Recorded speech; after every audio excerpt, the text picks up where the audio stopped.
All right, welcome to a pickups video. I've not done a video in a long time, and we're gonna do a pickups video. It's mostly Commodore 64 stuff, and at the end is some stuff that is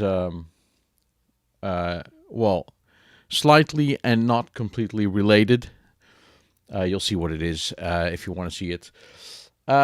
Off camera this time, you'll see my hands. I'm fine with that, and I'm pretty sure you are as well. So let's just go and start with the hardware.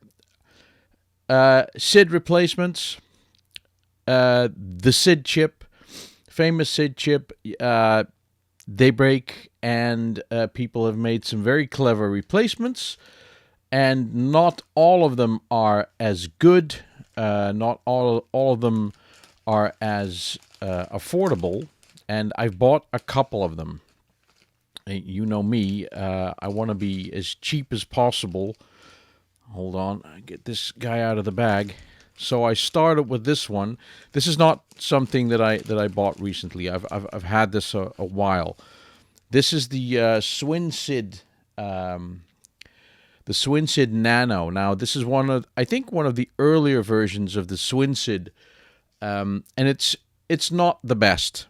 You can buy it and it'll play music, but when you know certain demos and you know what they're supposed to sound like on the real hardware, you might find differences on this one.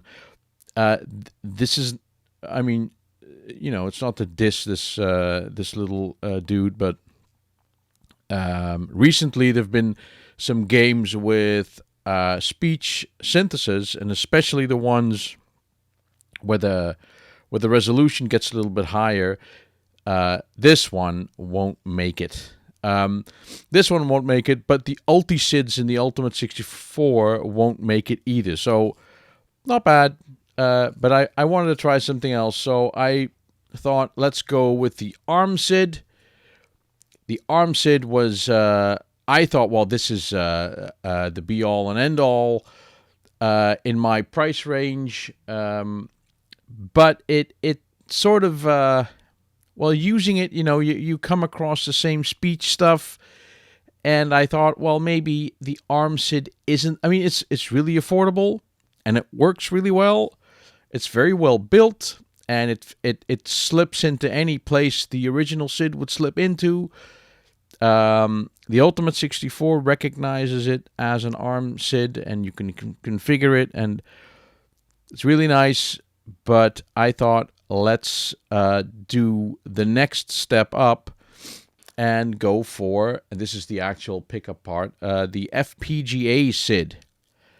Now, this is a good SID replacement. This will do all of the stuff that I expected the others to do, including all the speech stuff. And this is pretty good. Even better, it acts as two SIDs. The great downside to this is that without this extra socket thing, it doesn't go into the Ultimate 64 because it's just too big. Its footprint is larger than a normal SID, but also the Ultimate 64 has some pin headers close to the socket, and it just won't go in. So without an adaptation, it just won't go in.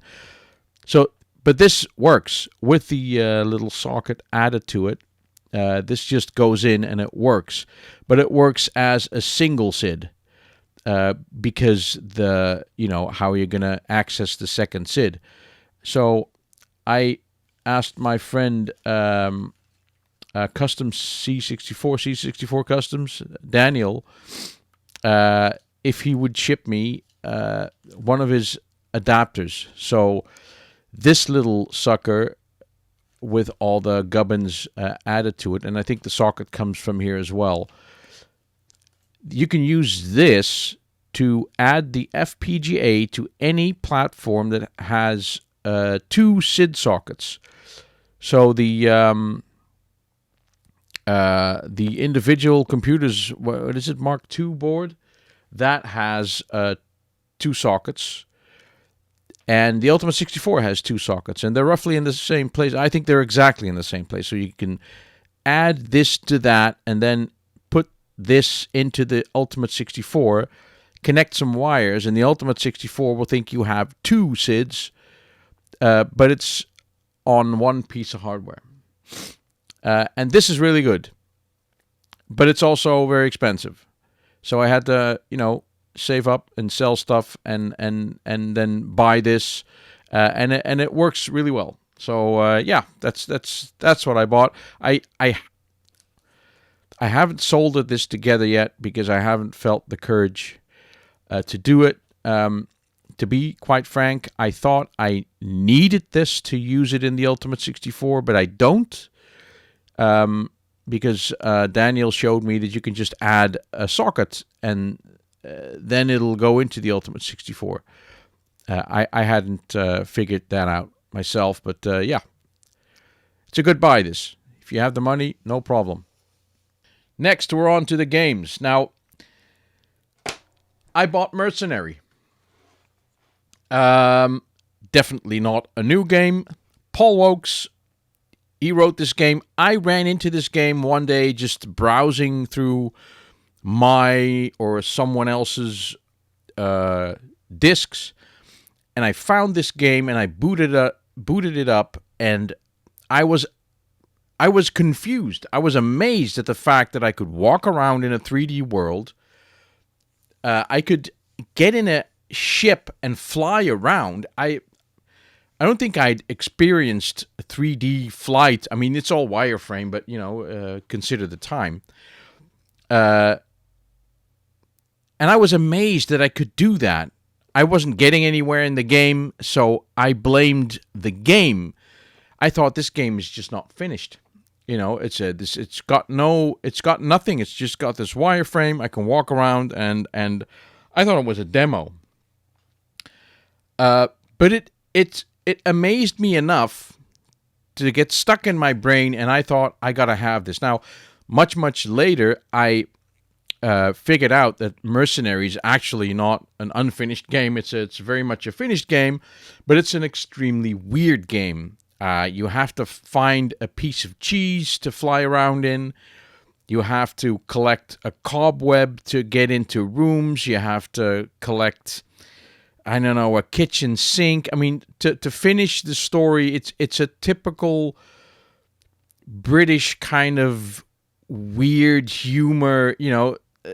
I suppose Paul thought he was being funny, but this absolutely, completely random storyline you have to follow in order to finish the game. So it's a lot of trial and error, which, of course, I never did. But I did find it cool to find a physical copy of this game. Now, it's a tape game, and I won't ever play the tape or try it because there's plenty of digital versions out there. I just want it for the manual. So, and a manual it has, and it's good to have the manual because it tells you, what buttons to press, and it has some real, nothing was standard in these days, so people just thought of stuff, There's even the Spectrum keyboard controls here.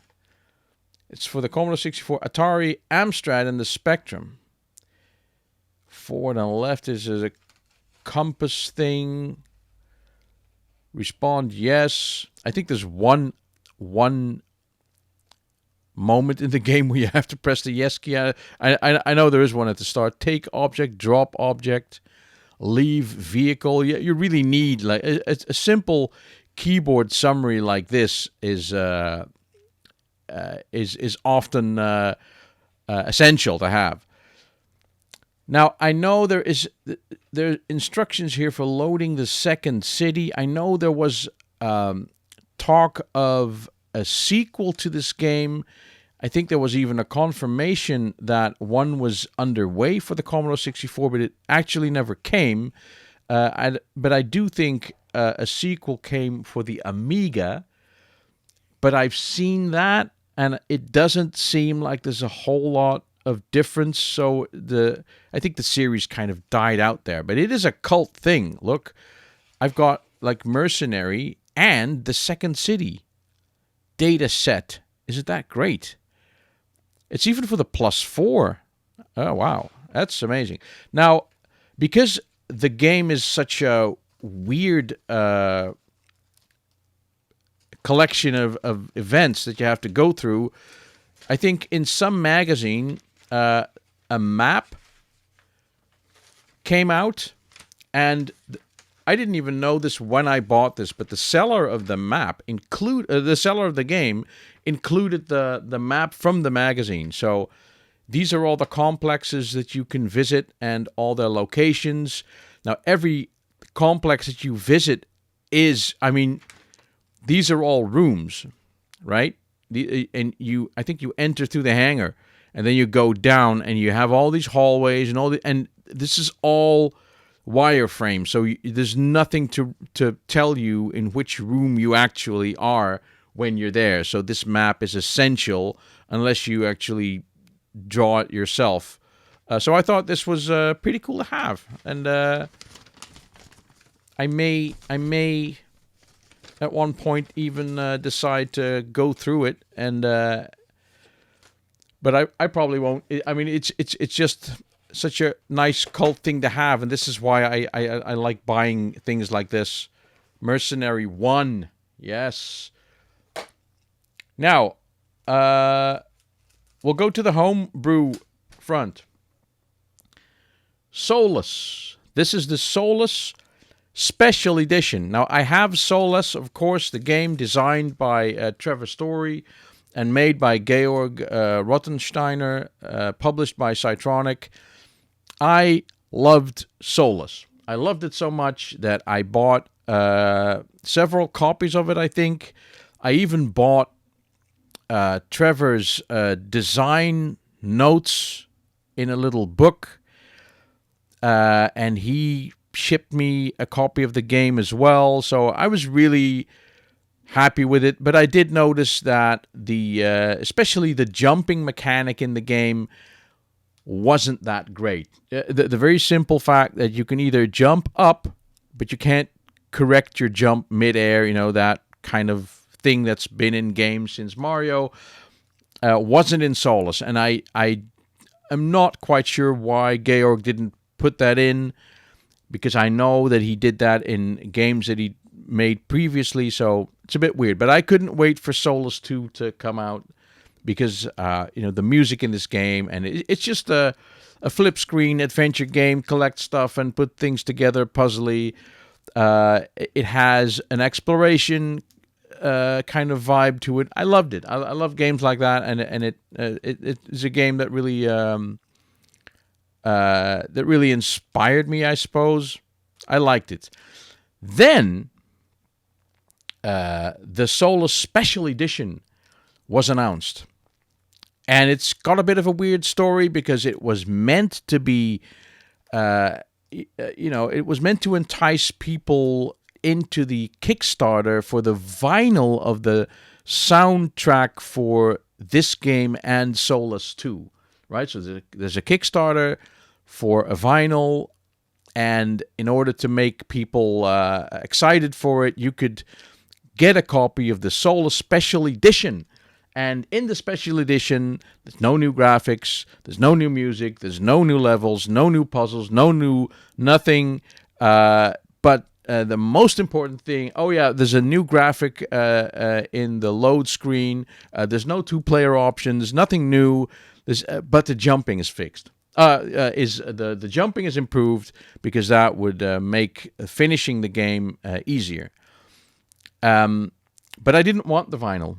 And I didn't want to pay the tier, the Kickstarter tier, to get a game that I thought I already had, but with improved jumping, because I didn't really want to buy the game again just for the new graphic at the start. Anyway, I made a video about it, and I sort of, I didn't think it through very well. And lo and behold, a little bit later, Solus Special Edition came out just from Cytronic in disc form, and I just ordered it. And I did end up paying the $10 or whatever it cost just to get the game. I didn't go all out with the fancy edition, but I did want the game with the improved jumping. And I also bought Solus 2, which I can't show because Ken's is so busy with shipping other games, and I think he's got a couple of things going on. I don't know. It's right now it's been 1.5 months, a little bit more, since I ordered Solus 2.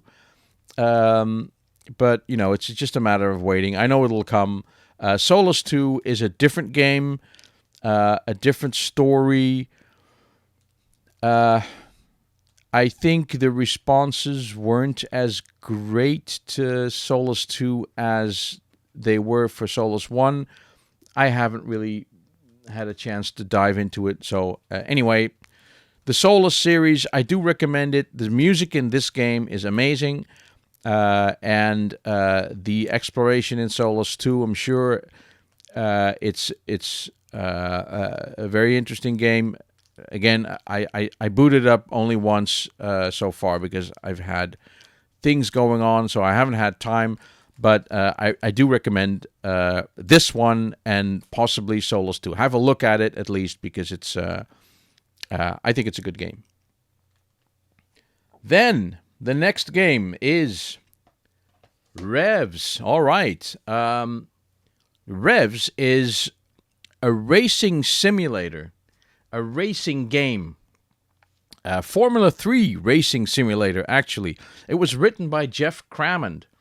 Now, I intended to do a video dedicated to Revs and its successor because it's such an interesting story, and I've played Jeff Crammond games for a long time. He's also responsible for the GP series of games, which are Formula 1 simulators. Actual sims, he did his best making a simulator for the Commodore 64. He made tracks. It's got a story, but this is another one of those games that I used to boot up as a kid, and every time I did, I'd have to, I racked my brain of how to get the car moving because you have to press T or T, I think it is, for the ignition to start that's how they, one of the things that Jeff Crammond did to make it a simulation is you have to start your car first, and you have to do that every time, and I forgot every time, and every time thinking, yeah, I'm sitting there in the car, like, what the hell do I do now? Shifting gear, braking, and all of those things. You want to play it with a joystick, which isn't a good idea in this game. So it's such a mystery. But once you got it going, I immediately noticed that this is a really good racing game, and it's very challenging trying to get good times going around the circuit. I never really raced because that was just too hard. But I'm intending. I'm practicing actually to trying to get better times. So let's just have a look inside. Of course, very much used. This one I think came from Italy. They were all bought on eBay. No, one was bought locally. I've been looking for these games, and sometimes they pop up. This is the Formula 3 Driver's Handbook, and it's it's written like Elite was written. It's funny that it's also a Firebird game, but because it was written like Elite was written. You get the Pilot's Handbook, and they act as if you're an actual pilot. These guys also, the Ralts RT3 Toyota Nova motor. This is an actual car. This is not this is not a made up thing. You can actually buy I looked. You can go on eBay and buy this car for £15,000. They're just for sale. And they had what's his name? Oh, James Hunt's brother. He was also James Hunt, the famous Formula One driver, had a brother. I forgot. We'll call him David. It's probably not David, but he advised Jeff on how to do this. They had this. This is the view from the game. This is a drawing of the actual car, and they explain all kinds of things here that aren't even in the game, But they try to make it as realistic as they can, and they have this weird schematic of how to play the game with a joystick. It ended up not being playable with a joystick on the Commodore 64, which was a pain in the butt. So they made changes in the sequel to the game so that you could play it. They actually listened to the feedback from players. So it's a nice manual, and there's a load in there. There you go. David. Did I say David? It is David. This is David Hunt, James Hunt's brother. But there's a load of information in this book, which doesn't make any sense in the game at all. Some of it does, how to corner, how to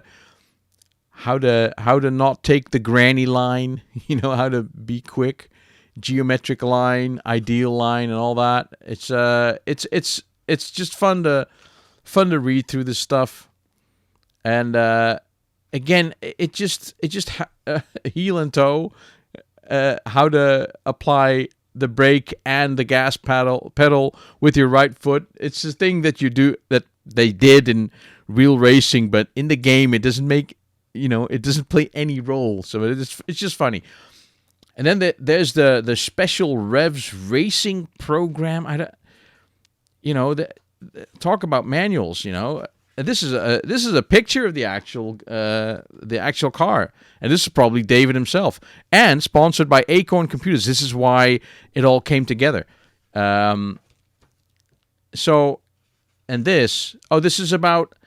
This is really an instruction by David of how to attack the lap. How to do each corner, where to brake, where to turn in, and all those things.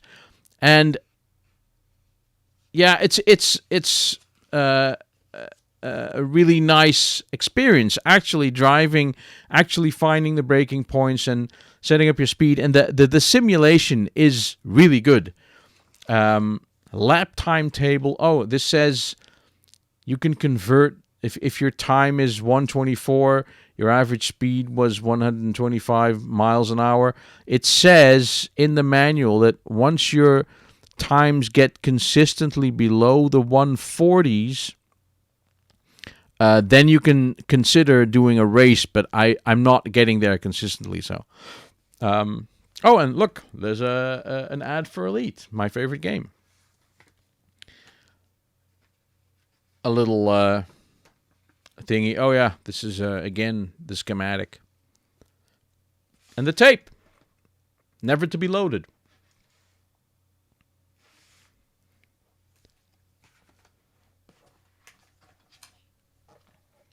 And then after Revs came out, Revs Plus came out. So I bought. This is the one I got from Italy. Another hard shell case. This was actually the game originally came out for the BBC, and on that platform, I think the sequel was called Revs 4 tracks or plus 4 tracks. On the Commodore 64, it's called Revs Plus. You get extra tracks, but you get a bonus track. And I think they noticed that the number of Commodore 64 users was a little bit larger because they got a lot of feedback from people saying that in the original game they couldn't play it with a joystick, and they wanted to. So he programmed in a steering assist, automated steering assist, or something like that. You can turn it off and on, and that will help you steer. And he made a change to the control so that you can actually use a joystick. Now, these are the tracks in the new game.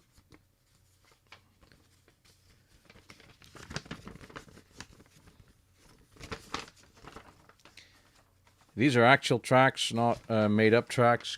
Can we see them all? Silverstone being the most important. It is explained and shown, and we get David Hunt telling us how to do this track, and the rest you're just on your own. Snetterton, Donington, Brands Hatch, all Oulton Park, all very well-known tracks. And this is the bonus track that was on the Commodore 64 version, the Nürburgring in Germany.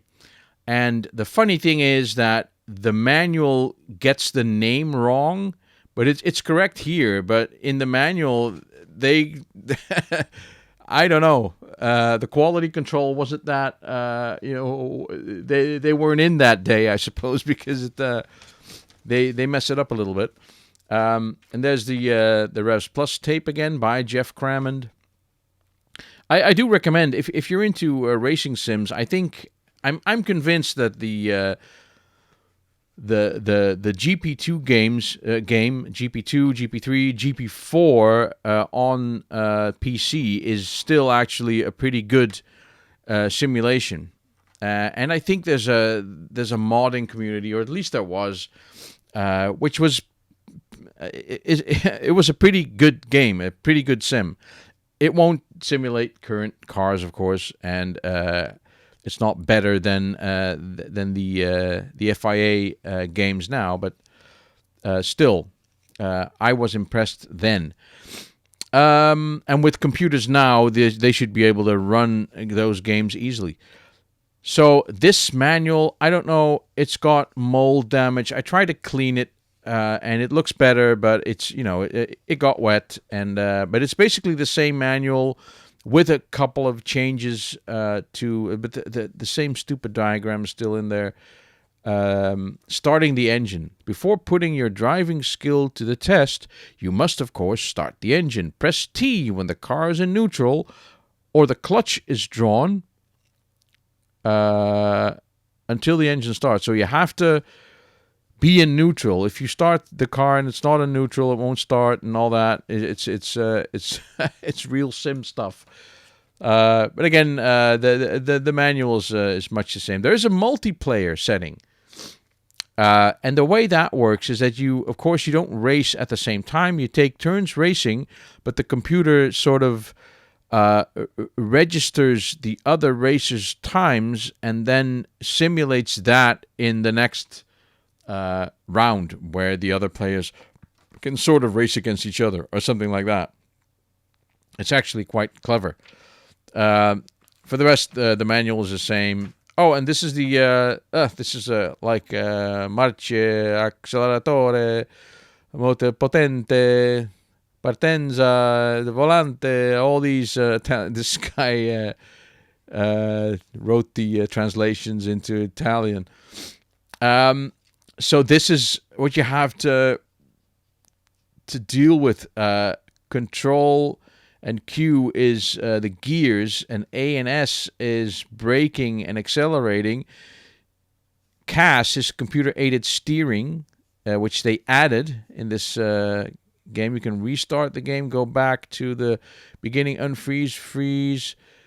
This is for selecting which controls you're going to use. So again, you need this manual to know all these things, because you're not going to accidentally happen upon pressing the Commodore key and the 4 key to get the volume down. That's one of the things. When you start this game, it's almost impossible to hear the engine. You can hear the tire squeal, but the engine noise is really, really low. So Commodore key 5 gets the volume up. That kind of thing. You need the manual for that.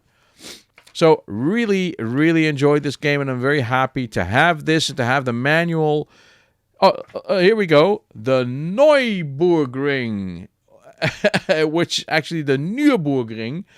But it is a rule that if your font doesn't have the U with the dots over it, you can also write UE, which means the same, but they got it all wrong. They wanted to spell Nürburgring, but they messed up the E and the U, and they forgot the R, and they came up with the Neuburgring. Yes, ma'am.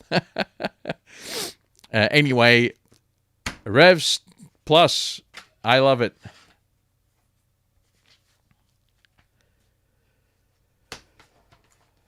So now we get on to the non Commodore section of the video. It's only two things, so we're almost done. I got Navy SEALs on Game Boy, and I got this game because I have Navy SEALs. I got it from Hazemaker 64, which is how this pickup is slightly Commodore related, because I have the cartridge for Navy SEALs by Ocean on the Commodore 64, and Ocean made some really good games and for the Commodore 64, and this is one of them. On the Commodore 64, it's rock hard. It's pretty hard.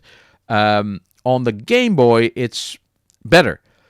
And I saw it, and I thought I'd pick it up. This was one with a manual. I've played it. I have several ways of playing Game Boy games, none of which are very good. I think the best way of Game Boy games I have now is in my Super Nintendo with the Game Boy thing. I sold all my GameCube, so I don't have a Game Boy player there anymore. I have actual Game Boys, but they're crap for playing this. Well, crap. They're not the best. And then I have some platforms that will play it, but the controls are crap, or the displays are crap, or I know there are nice solutions on the market, but I don't want to buy them because, Game Boy. But with on the Super Nintendo, I can play it on my screen here. It's actually enjoyable. The music's good. The game is good. So I got Navy SEALs. Not the box, just the cartridge and the manual. Want to see the manual on the inside? Hold on.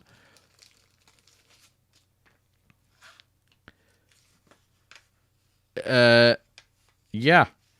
This is the French and Dutch version, I think. So no pictures, or well, no pictures. I haven't even looked through this manual. I can only see French. Where's my language? Oh, right. There we go. You are the American weapon against terrorism. Terror! Nonetheless, it's a good game. No pictures in the manual, though. So there's that. I'm really happy with that. And then we go on to the last pickup, which is a game guide. Yay! I'm a fan of Darksiders. I like the games. I like...